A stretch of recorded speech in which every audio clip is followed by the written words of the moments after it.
dipersembahkan oleh Kopi Luwak, pelopor kopi nikmat, nyaman diminum.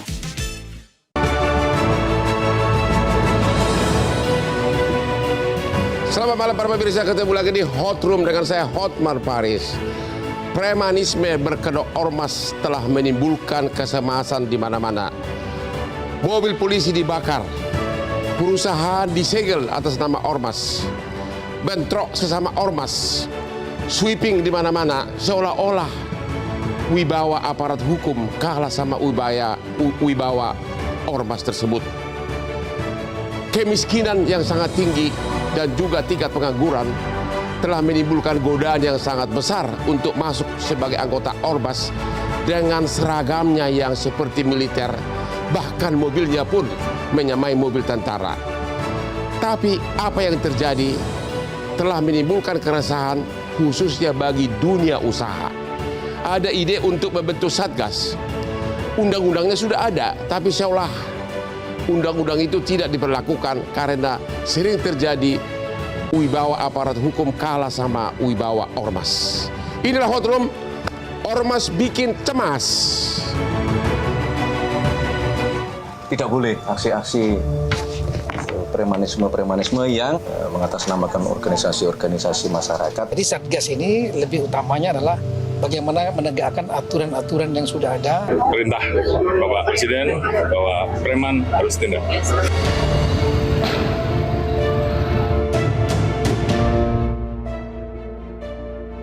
Aksi premanisme berkedok organisasi kemasyarakatan atau ormas menjadi sorotan publik dalam beberapa waktu terakhir. Ulah meresahkan ormas tersebut bahkan membuat pemerintah membuka opsi untuk merevisi undang-undang tentang ormas. Keberadaan ormas sendiri sejatinya merupakan wujud dari kebebasan berorganisasi yang dilindungi sebagai hak asasi manusia. Namun belakangan muncul fenomena yang meresahkan terkait dengan ormas yang tidak hanya menyuarakan kepentingan masyarakat, tetapi juga terlibat dalam tindakan kekerasan, bahkan premanisme. Fenomena ormas dengan berpakaian seragam rapi seringkali tampil sebagai penjaga ketertiban. Tetapi bertindak selayaknya preman ini kini menjadi semakin meresahkan. Hal ini tentu sangat mengganggu tatanan sosial yang seharusnya dijaga oleh negara. Apakah pembentukan satuan tugas atau satgas anti premanisme sudah cukup efektif mengatasi ormas bermasalah?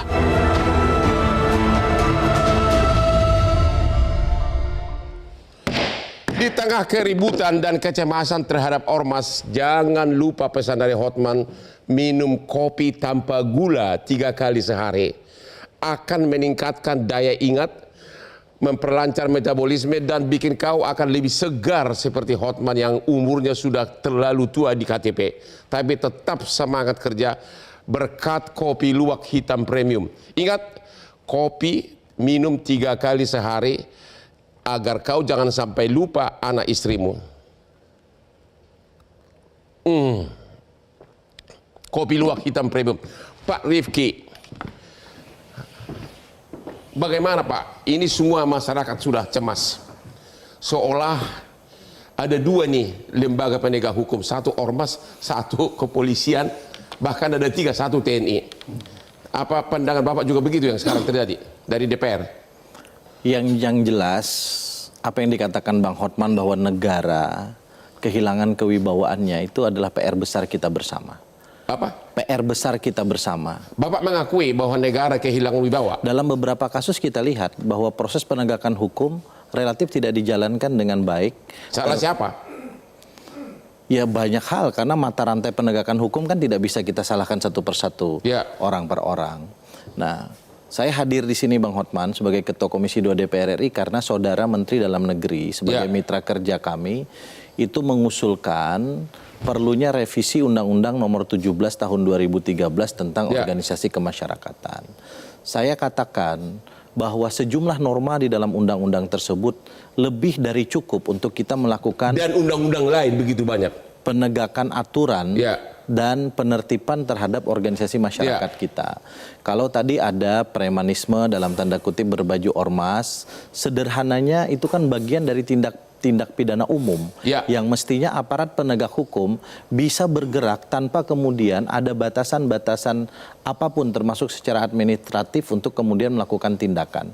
Bahkan di dalam ketentuan Undang-Undang Nomor 17 Tahun 2013, jika aparat penegak hukum dan pemerintah bisa membuktikan bahwa yang melakukan larangan-larangan perilaku yang dilarang dalam undang-undang itu bukan hanya orang per orang atau oknum, tetapi juga merupakan bagian dari institusi ormas, maka pemerintah bisa kemudian melakukan pembekuan, bahkan sampai pada pembubaran. Satu proses yang saya kira sudah diatur dengan cukup baik dalam berbagai macam peraturan. Jadi menurut Bapak yang lemah aparat kepolisian atau siapa? Kita semua harus belajar terutama banyak. Kepolisian? Kita semua harus banyak belajar dari lemahnya penegakan hukum terhadap aksi-aksi premanisme belakangan hari. Lemah atau kalau wibawa sama terutama oknum kepolisian di daerah. Kalau wibawa sama premanisme yang datang seperti kelompok militer dengan mobilnya yang sangat seram gitu loh. Saya tidak mau bicara kasus per kasus. Dalam optik kami di Komisi 2 DPR RI yang diberikan kewenangan urusan terkait pemerintahan daerah termasuk pemilu di dalamnya misalnya. Ada relasi Bang Hotman antara pemilihan langsung, termasuk pemilihan gubernur, bupati, wali kota secara langsung, dengan mobilisasi massa yang kerap kali menggunakan ormas. Nah, ormas-ormas ini bukan sekedar penonton, tetapi mereka juga bagian dari tim yang menghantarkan banyak sekali kepala daerah di Republik ini untuk menjadi kepala daerah dan wakil kepala daerah. Tapi satu, ketika mereka sudah menjadi kepala daerah, wakil kepala daerah, di mana mereka memiliki kewenangan oleh undang-undang untuk melakukan pembinaan, pengawasan terhadap ormas di daerahnya, mereka tidak boleh kehilangan kewibawaan.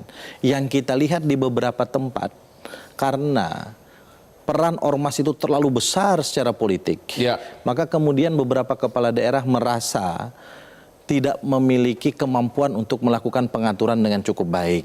Nah, hal-hal seperti ini harus kita benahi. Jadi bukan hanya aparat penegak hukum. Jadi menurut Bapak, perilaku ormas sekarang itu sudah sangat mengkhawatirkan dan harus dihentikan?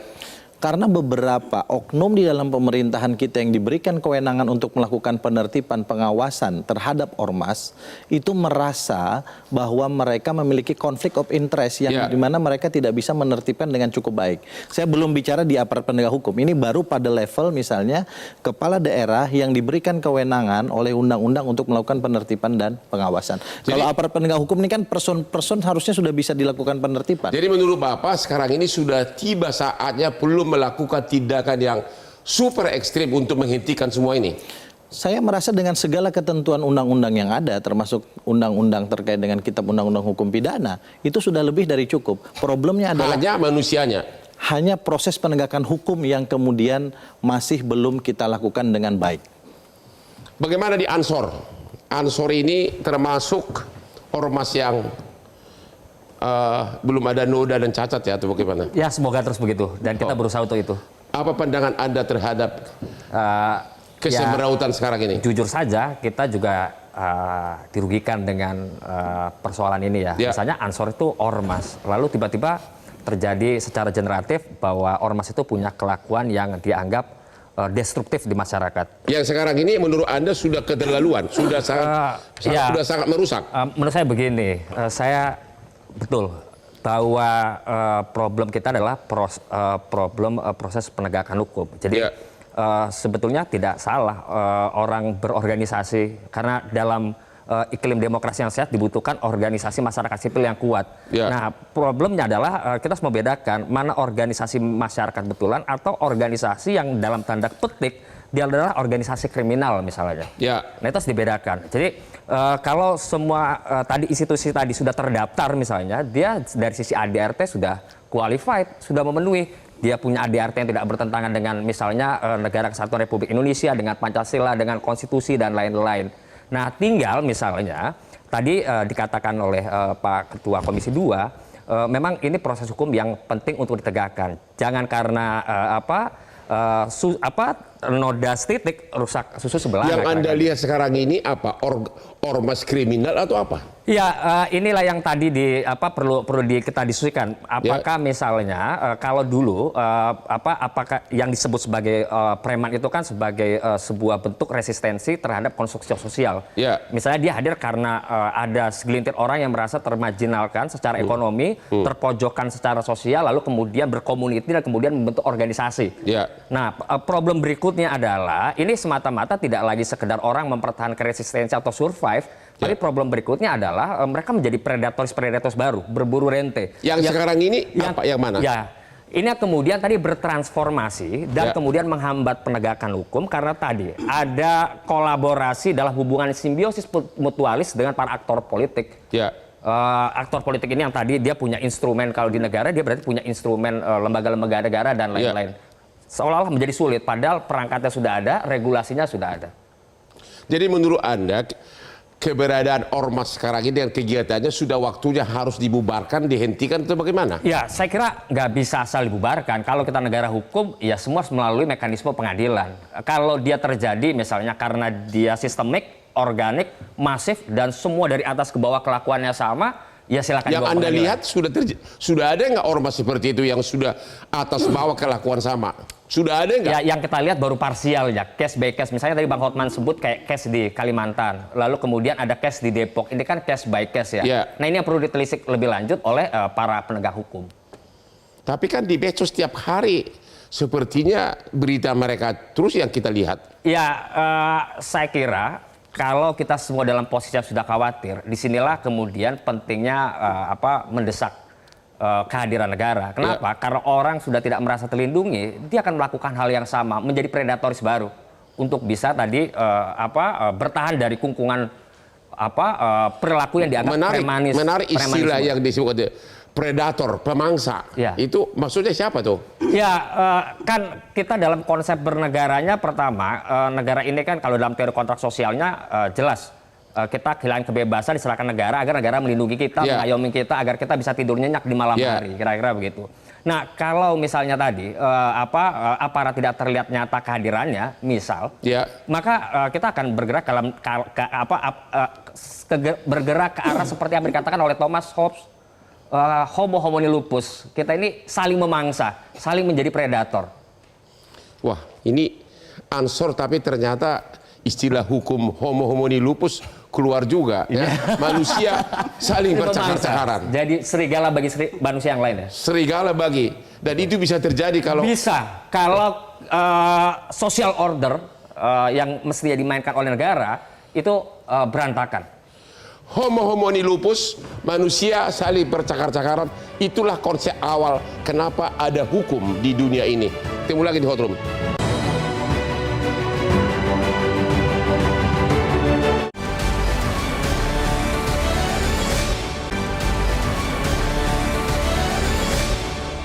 Dipersembahkan oleh Kopi Luwak, pelopor kopi nikmat, nyaman diminum.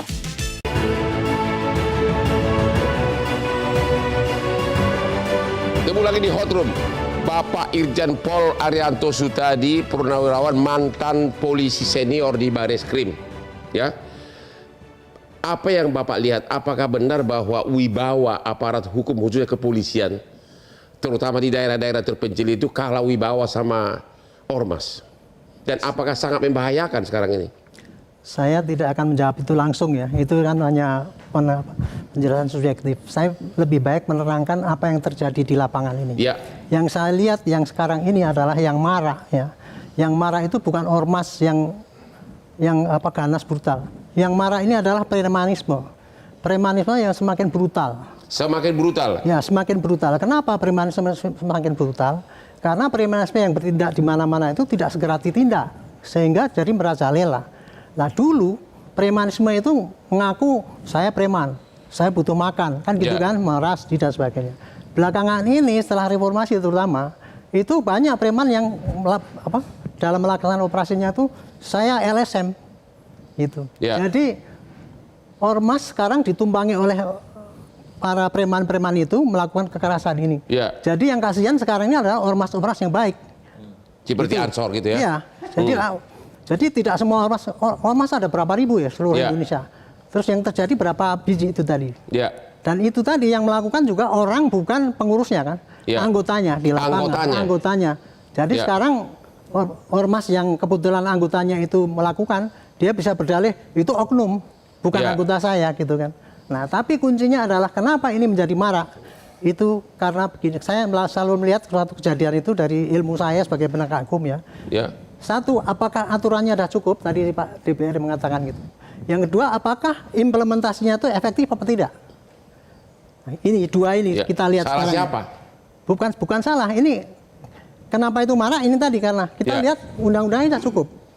Menurut saya sudah baca juga ya tadi sempat Undang-Undang Nomor 17 2013 dirubah menjadi 16 2017. Udah cukup undang-undangnya. Cuman implementasi yang tidak cukup. Iya makanya kan pemalakan, pemerasan. Sudah jelas sudah puluhan tahun ada di KUH pidana. Ya terus salah siapa itu tidak diterapkan pasal itu? Bukan salah sih ya. Saya kira itu akibat daripada aparat yang tidak efektif menerapkan undang-undang yang berlaku. Kalau wibawa atau bagaimana? Bukan kalau wibawa, macam-macam Pak. Suatu aturan nggak bisa diterapkan oleh aparat itu Pak, macam-macam. Satu karena aparatnya bodoh, nggak ngerti. Yang kedua aparatnya malas. Yang ketiga aparatnya takut. Yang keempat aparatnya tidak bertanggung jawab pada apa yang terjadi. Itu yang terjadi sekarang ini. Itu faktor yang menyebabkan sehingga itu. Jadi sekarang kita bisa lihat saja ya. Kalau selama ini terjadi di mana-mana orang sudah ribut gitu ya. Tapi kemudian kan nggak pernah ditindak. Itu kan. Tidak pernah ditindak. Ya, tidak tertindak lah sehingga dia marah kemana-mana. Nah, kemudian kenapa itu bisa marak ya? Satu lagi kalau kita lihat kenapa bisa marak itu karena yang namanya premanisme itu si korban ya harusnya kan dia melapor, tapi nggak berani melapor. Karena apa? Mungkin takut. Yang kedua mungkin nggak ada waktu. Yang ketiga ini yang paling parah, tidak percaya bahwa kalau dia lapor toh akan ditindak. Itulah kesalahan yang paling besar itu sehingga jadi marak itu menurut saya. Jadi kesimpulannya itu tadi ya, kenapa ini marak ya? Yang marak bukannya ormas ya, yang ganas-ganas itu bukannya, tetapi adalah preman yang melakukan tapi kemudian berkedok sebagai LSM atau ormas. Dan ormas itu ada ormas yang memang buruk ya. Menurut saya contoh misalkan geng motor itu jelas itu ormas buruk itu enggak. Tapi ada ormas yang baik, tapi kemudian di dalamnya ada oknum-oknum yang masuk ke situ gitu. Nah sekarang ini saya ingin menyampaikan kenapa penindakan kurang efektif ya. Tadi hukumnya apakah kurang apa enggak ya? Sudah cukup karena di pasal 81 Undang-Undang Nomor 17 tahun 2013 itu bunyinya gini, seorang anggota, orang sendiri atau beberapa orang sebagai perorangan atau bersama-sama yang merupakan anggota atau pengurus ormas bertindak pidana, dihukum pidana yang berlaku. Jadi nggak usah lihat undang-undang ormas, kalau ada orang siapa, entah dia pelaku apa itu, melakukan pidana, apa pidananya? Meras, kena pidana. Benar. Sudah. Jadi ini kekacauan ini bakal makin parah menurut Bapak gimana? Tidak. Kalau aparat tidak melakukan tindakan yang seperti saya inginkan tadi, ada kejadian harus ditindak, ya pasti akan marah. Tetapi kalau tindakannya betul-betul keras, seperti sekarang ini kan dioperasi di mana-mana. Itu saya yakin akan turun. Yang dengan catatan jangan cuma angkat-angkat ayam nih. Besok dapat segini udah tuh. Jangan cuma angkat-angkat tahi ayam. Gimana Ibu sosiolog? Kenapa ini terjadi semuanya? Apakah karena faktor kemiskinan, faktor pengangguran atau apa penyebab semua ini? Mungkin kita harus lihat dulu ajas universalisme sama partikularisme. Apa itu istilahnya tuh? Jadi kalau partikular itu kita coba lokalisir. Tadi Pak Adrianto sudah bilang bahwa kalau kita ngomong soal ormas dan premanisme, sebenarnya ini bukan ngomong ormas, ngomongnya premanisme. Jadi kita lokalisir dulu partikularisme. Nah yang saya lihat sosial media yang ada itu overgenerate, Bang. Overgenerate itu ada kasus lalu ditarik, oh semua kayak gitu. Padahal kita tahu ya, kalau di aturan itu ada yang menjadi bagian daripada pemerintah pusat, ada yang menjadi bagian dari Perda. Nah, pembinaan itu sebenarnya fungsinya pemerintah daerah. Menurut Ibu, benar nggak bahwa yang terjadi sekarang ini sudah menonjol premanismenya? dari ormas tersebut. Iya, bukan ormas, premanisme. Iya, dalam ormas. Ormas itu dia terdaftar di Kesbangpol. Ya. Kalau dia memang tidak sesuai dengan apa yang dia daftarkan, ya, proposalnya boleh deh ditindak. Ya. Tapi kalau enggak, ya ngapain? Berarti yang kita selesaikan premanismenya. Ya. Gitu, saya lihat gitu. Nah, kalau ngomong ormas sebenarnya kita bicara dualisme struktur. Ya. Kebanyakan hanya yang atas yang bergerak untuk ke bawah. Ya. Yang agensinya enggak. Ya. Harusnya kita lihat juga praktik-praktik sosial di bawah seperti apa. Ya. Karena itu menjadi asupan. Apakah menurut Ibu sebagai sosiolog, keadaan premanisme ini akan semakin parah? Enggak. Kenapa? Karena kita punya aparat bagus sebenarnya. Tadi Bapak Irjen Pol kita mengatakan masih sangat memprihatinkan. Tinggal kesadaran. Ya. Kesadaran bahwa terhadap aturan itu sama. Jadi bagaimana dia mentranslate atau dia mengejawantakan itu sama. Ya. Nah itu ada mazhab itu di kepolisian ada. Ya. Jadi sebenarnya bisa. Cuman ya tadi kesadarannya sama atau tidak. Ya. Bisa jadi dia nggak mau tindak karena itu keluarganya. Ya gimana ini Pak Irjen Pol? Ya. Menurut Ibu sosiolog belum mengkhawatirkan. Menurut Bapak gimana? Kalau saya bukan mengatakan mengkhawatirkan. Ini bisa marah kalau didiamkan. Tapi kalau ditindak, sekarang sudah marah. Ya kalau ditindak dengan tegas seperti yang sekarang ini, operasi ini terus-terusan ya terus. Ya. Habis itu pasti hilang. Walaupun premanisme mungkin akan tumbuh lagi karena premanisme itu kan karena perut lapar kan. Ya. Perut lapar gitu. Tapi kita sekarang kalau kita operasi ini ya, kita tekan itu ya, nanti ormas-ormas yang berpreman itu pasti berkurang. Ya. Nah, kemudian baru belakang nanti preman-preman itu yang memang betul preman murni itu ya akan bisa berkurang. Kuncinya adalah kepada kehadiran negara untuk menghilangkan gangguan oleh premanisme itu. Jadi preman dibiarkan ya akan merajalela. Menurut Bapak masih perlu ditingkatkan operasi-operasi ini? Harus tingkatkan. Ya. Saya bilang bukan ini menjanjikan berasan, enggak, harus tingkatkan terus kayak gini terus ya. Sampai itu habis betul gitu. Supaya orang itu jerah sehingga berkurang ya, barulah nanti pemerintah yang lain juga mengatasi bagaimana orang yang mencari kerja susah itu pemerintah lain harus. Jadi harus dilakukan operasi benar-benar besar-besaran segera. Ketemu lagi di Hot Room.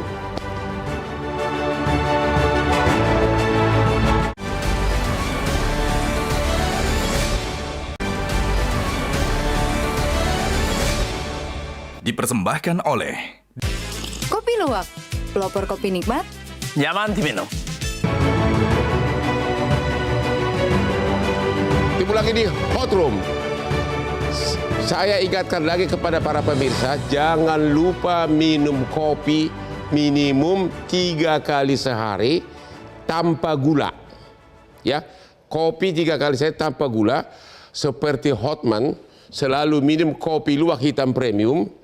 Saya hafal ratusan perkara yang saya tangani, bahkan nama-nama 473 aspiri saya yang cantik, saya ingat semua namanya. Itu semua karena kopi luwak hitam premium. Aman di lambung.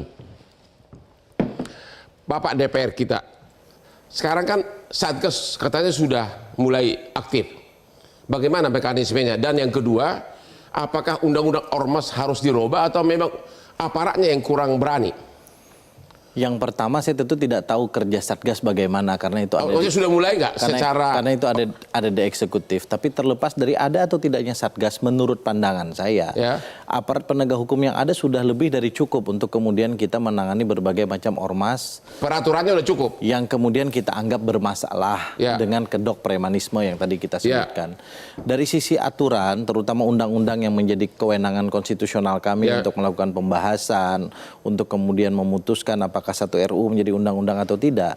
Saya beranggapan undang-undang ormas yang ada sudah cukup, belum waktunya untuk dilakukan revisi.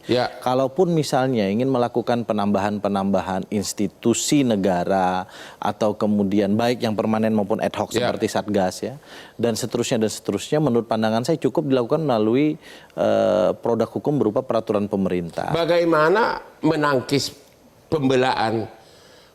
Kan oknum yang melakukan. Ngapain ormasnya dibubarkan? Itu pembelaan mereka.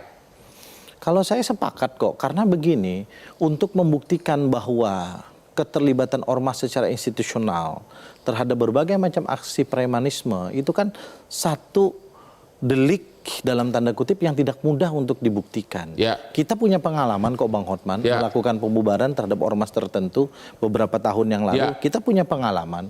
Artinya bangsa ini punya portofolio yang cukup tegas untuk kemudian menegakkan aturan baik secara hukum pidana maupun dari sisi hukum administratif untuk melakukan pembekuan, pembubaran terhadap satu ormas tertentu. Dalam konteks yang kita diskusikan hari-hari ini, menurut pandangan saya bahwa premanisme semakin merajalela karena memang kondisi ekonomi baik nasional maupun global sekarang jujur tidak sedang baik-baik saja. Benar. Kita tahu persis itu. Yang kedua, di satu sisi kita mengapresiasi rekan-rekan influencer, pengguna media sosial. Di sisi yang lain kita juga harus sadar bahwa dengan penggunaan media sosial yang sangat masif yang kita gunakan setiap saat ini, satu aksi yang misalnya dilakukan di ujung Indonesia sana itu bisa tercapture oleh seluruh masyarakat Indonesia dan itu bisa dilakukan berulang-ulang. Sehingga kemudian yang dulu mungkin, saya orang Kalimantan, tempat saya banyak sekali tambang. Banyak juga preman di tempat saya yang kemudian dalam tanda kutip mengganggu investasi pertambangan. Mereka biasanya minta tolong untuk menjadi security. Tapi bukan orang per orang, ini kelompok yang kemudian mau jadi security. Jadi secara peraturan perundang-undangan belum perlu dirubah? Menurut saya nggak perlu dirubah. Secara faktual di lapangan, tanpa menyebut nama, sudah ada nggak organisasi yang harus dibekukan? Pada level daerah menurut saya ada. Karena tidak terlalu sulit untuk membuktikan. Misal begini, ketua organisasi masyarakat tertentu di tingkat kabupaten misalnya, atau di tingkat kota itu identik dengan si preman itu sendiri. Bahkan dia turun langsung untuk melakukan aksi-aksi premanisme. Nah pada level itu, secara kasuistis kalau bahasa Mbak Nadia, secara particularly itu kemudian bisa kita lakukan berbagai macam tindakan administratif pemerintahan terhadap ormas pada level itu. Dibekukan untuk per daerah sudah bisa ada. Saya kira iya, dan itu karena itu telanjang kok dilakukan di beberapa tempat. Dan belum ditindak sama sekali. Sebagian tidak ditindak dengan tegas. Jadi menurut Bapak, kalaupun ada ditindak ada pada level anggota-anggotanya. Perlu tindakan yang super ekstra tegas. Negara ini harus kemudian memberikan pelajaran kepada siapapun agar kita masih percaya bahwa negara ini betul-betul negara hukum. Terima kasih. Ansor, ada enggak ormas sekarang ini tanpa menyebut nama yang menurut Bapak sudah waktunya harus dibekukan? Terutama mungkin saingannya Ansor. Kita tidak merasa punya saingan ya, karena kita punya spirit berlomba-lomba dalam kebaikan kira-kira. Ya, ada enggak? Kita nggak punya referensi itu karena kita nggak pernah bersinggungan ya. Yang Anda baca di medsos segala macam? Ya, kita lebih pada tadi kekhawatiran nyata bahwa kalau penegakan hukum ini tidak berjalan sementara pelanggaran hukum masih kalau atau tidak berjalan? Ya, faktanya misalnya tadi ada setelah terbentuknya Satgas banyak ditangkapi, berarti kan sebelumnya tidak terlalu efektif kira-kira begitu. Nah, kalau dia tidak terlalu efektif berjalan, maka kekhawatiran berikutnya adalah orang akan merasa berkepentingan bersatu atau membentuk kelompok baru untuk melindungi dirinya sendiri.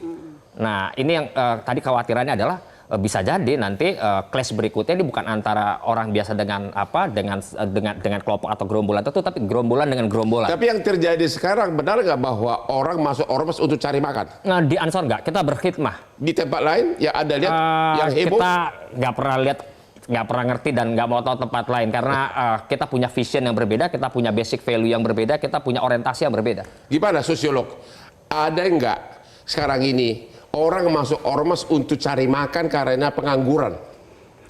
Kalau misalnya ormasnya itu basisnya ekonomi, iya. Tapi kalau saya lihat ormas yang ada adalah membina daripada ideologi atau nilai masyarakat. Jadi bukan motif ekonomi tentunya. Tapi itu kan teorinya. Kenyataannya mobil dibakar, perusahaan disegel. Mengatasnamakan ormas. Itu dia, apakah itu mungkin itu oknum? Makanya saya lihat, apakah menurut Ibu sekarang ini cenderung bahwa masuk ormas itu untuk cari makan?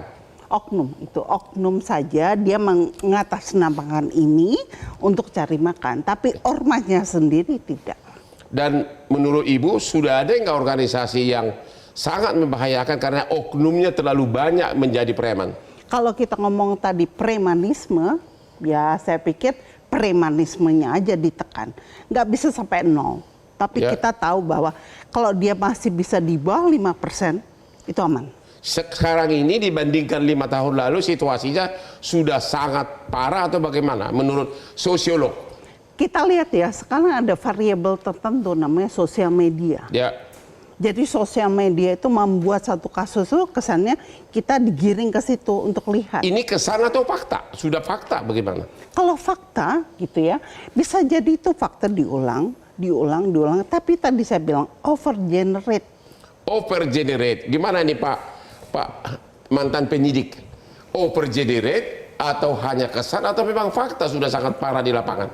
Kembali lagi Bang Hotma ya, kita harus fokus apakah ini premanisme, gejala itu yang meresahkan itu, apakah ini ormas. Saya membantah tadi itu bukan ormas ini. Oknumnya? Bukan oknumnya pula. Kejadian yang banyak ormas terlibat ini adalah sekarang ormas yang ditumpangi oleh premanisme.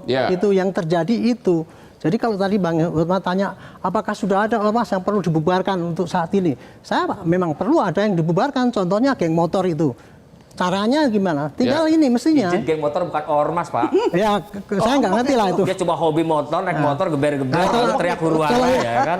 Kalau itu mengaku ormas itu mereka kayak gitu, Pak. LSM itu mengaku ormas itu kayak gitu. Itu jadi makanya tuh jangan sampai kita tuh salah ini. Contoh geng motor terlalu kecil kali Pak ya. Kan itu kalau geng motor belum terlalu meresahkan kali. Tapi itu masuk dalam target operasi yang digelar sekarang ini Pak. Antara lain debt collector, geng motor itu yang dimasukkan. Tapi kan yang sekarang ini heboh kan bukan geng motor. Ya tapi jauh lebih parah dari itu gimana Pak? Di beberapa daerah misalnya begini, di beberapa daerah yang kaya akan sumber daya alam, sumber daya ekonomi. Aktor-aktor preman lokal. Kalau kita tadi sepakat dengan terminologi preman lokal, itu kemudian seperti Pak Jenderal katakan, dia membentuk organisasi. Pakai baju militer, berbaris terlepas dari soal simbol. Jadi dia pakai organisasi, apakah itu LSM ataukah dia ormas berbadan hukum. Lalu dengan organisasi ini dia datang ke beberapa perusahaan yang kemudian beroperasi di situ, sebutlah pertambangan misalnya. Mereka memaksa untuk menjadi bagian dari pengamanan dalam tanda kutip.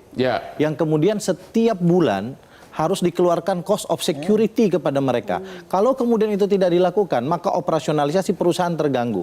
Alat berat disegel, misal ini contoh. Kemudian transport. Dan kejadian seperti itu udah banyak. Itu banyak di Indonesia dan itu sudah menjadi pengetahuan umum kita bersama. Nah, yang begini bisa nggak dibina? Menurut saya bisa dibina kok. Kalau kita mau, kita bisa bina kok. Mereka kita tingkatkan profesionalismenya, kita masukkan kepada pendidikan security yang benar, mereka kita gaji dengan benar, sehingga kemudian badan hukum ini, atau bahkan kita bikinkan perusahaan security yang benar, itu kan boleh mereka mendapat benefit. Yang terjadi sekarang ini sudah sangat meresahkan para investor. Ini dibina nggak mau. Yang sekarang ini saya cerita, yang ini kita lanjutkan kasus. Ketika ini dibina nggak mau, kerja nggak karu-karuan, tapi cuma meminta uang dari para investor, disitulah kemudian negara harus hadir. Karena kalau ini kita biarkan, ini meresahkan. Pertanyaannya tolong singkat, Boy Isra. Apakah premanisme sekarang ini sudah sangat citra buruk bagi investor di Indonesia? Dalam beberapa hal ya. Terima kasih, ketemu lagi di Hot Room.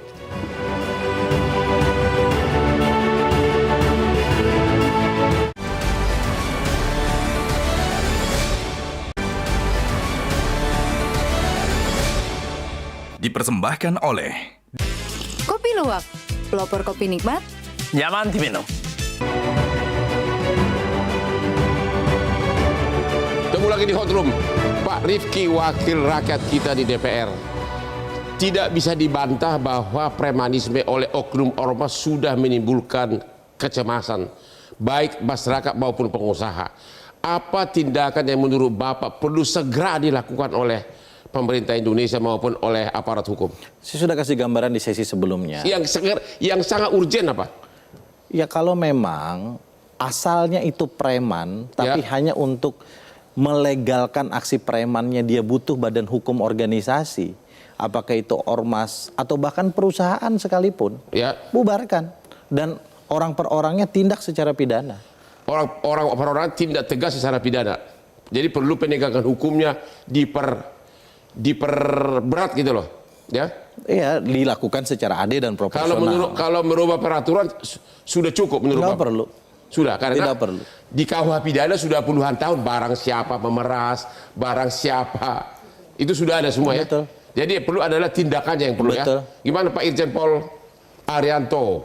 Saran saya singkat, apapun bentuk preman ataupun ormas, sasaran kita pada perbuatan anarkis. Yang sekarang anarkis itu harus ditindak tegas. Cuman saran saya, kita tuh nggak efektif menindak karena apa? Proses untuk penghukuman mereka tuh panjang. Kalau kita tuh pakai KUHP, Pak, itu pembekuan panjang. Pembuktiannya panjang. Contoh kalau kita satu kasus ya, itu untuk mencapai sampai ke pengadilan itu 3 bulan. Padahal ini kasusnya kan ratusan ribuan satu hari. Maka saya sarankan ya, penindakan tetap tegas, tapi penyelesaiannya itu macam-macam, Pak. Ada pembinaan, ada penghukuman, ada pakai ditilang dan sebagainya itu, sehingga aparatur yang di lapangan bisa menindak dan bisa membina sekaligus. Itu hanya bisa mengejar yang banyak sekali kasus itu untuk bisa hilang itu. Tapi Bapak setuju gak bahwa premanisme oknum ormas sudah menimbulkan kecemasan image kita di dalam dan luar negeri? Kalau berita-beritanya sekarang menjadi mencemaskan karena diberitakan terulang-ulang kan, sekarang kan banyak kan gitu kan. Nah, kita menghadapi kayak gitu ya kita minimize. Caranya itu tadi, kita ngejar-ngejar ya sekarang banyak 3.000 ini sekarang. Kalau diselesaikan pakai undang-undang yang ada sekarang, Pak, nggak cukup, Pak, itu. Nggak cukupnya di mana, Pak? Waktunya nggak cukup, pembuktiannya kan susah itu, Pak. Makanya itu harus, kalau undang-undang, Pak, ini disempurnakan, Pak, ya. Tambahkan itu untuk menyelesaikan kasus premanisme khusus ini ya. Itu ada tahap-tahap model pembinaan, ada model penindakan cepat dan sebagainya. Sehingga memungkinkan aparat untuk menekan itu dan kemudian tidak melanggar hukum. Karena kalau tanpa ada undang-undang yang mengatur itu, nanti polisi kan nggak boleh menyelesaikan di tingkat penyidikan. Terima kasih, itu, Ibu Sosiolog. Apa tindakan yang perlu segera dilakukan agar kecemasan premanisme ini bisa terkurang? Saya pikir membuat satgas itu tepat. Membuat satgas itu tepat. Tapi yang penting kerja. Yang penting kerja. Kerja, karena kita bicara undang-undang itu ada pembagian tugas. Ada yang di pusat, ada yang di daerah. Nah, satgas itu nggak bisa sendiri. Satgas yang di daerah juga harus bekerja. Kan di setiap daerah sudah ada polsek, ada polres. Bagaimana? Apa kurang bekerja atau bagaimana? Ada daerah yang tidak mengakomodir undang-undang daerah untuk premanisme atau bukan untuk ormas, nggak ada. Nah itu perlu, karena dia mengacu kepada undang-undang yang nasional, ya saya pikir itu perlu kerjasama. Begitu. Pembagian tugas. Jadi yang benar-benar ekstrim perlu urgen sekali pun dilakukan apa, Bu? Ditangkap saja. Ditangkap saja. Yang tadi partikular, memang preman. Tapi kan oknum polsek di daerah segan melihat ormasnya begitu rapi, berbaris 100 orang, pakai mobil mirip tentara, bagaimana, Bu? Kalau dia tidak sesuai dengan ideologi bangsa ini, itu alasan yang tepat untuk alasan yang tepat menangkap menurut Ibu. Gimana nih? Ansor gimana nih? Ansor apa kalah pamor belakangan ini atau gimana nih?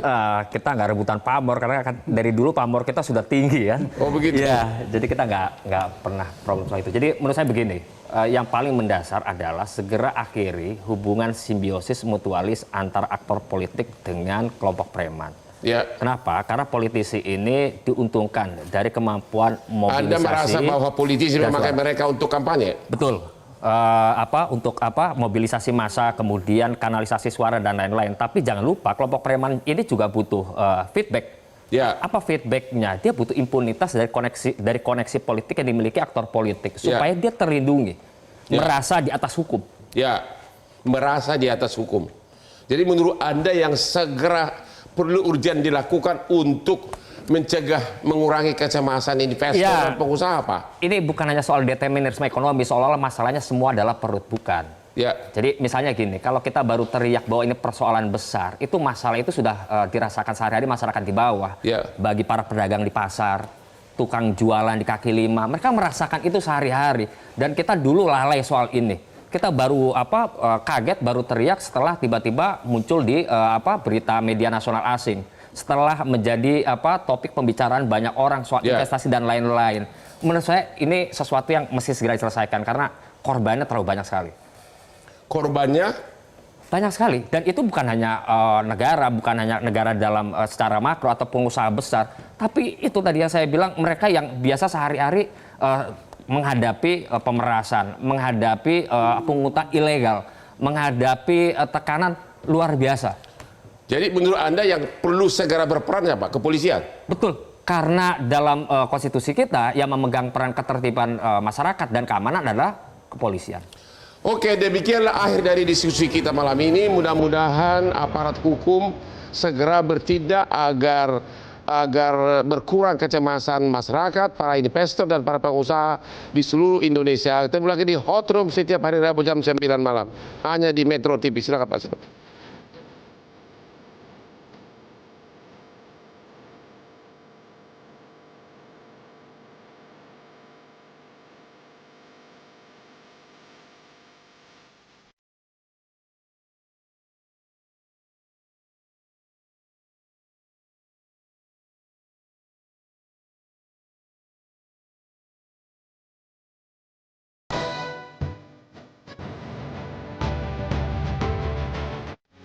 Metro TV.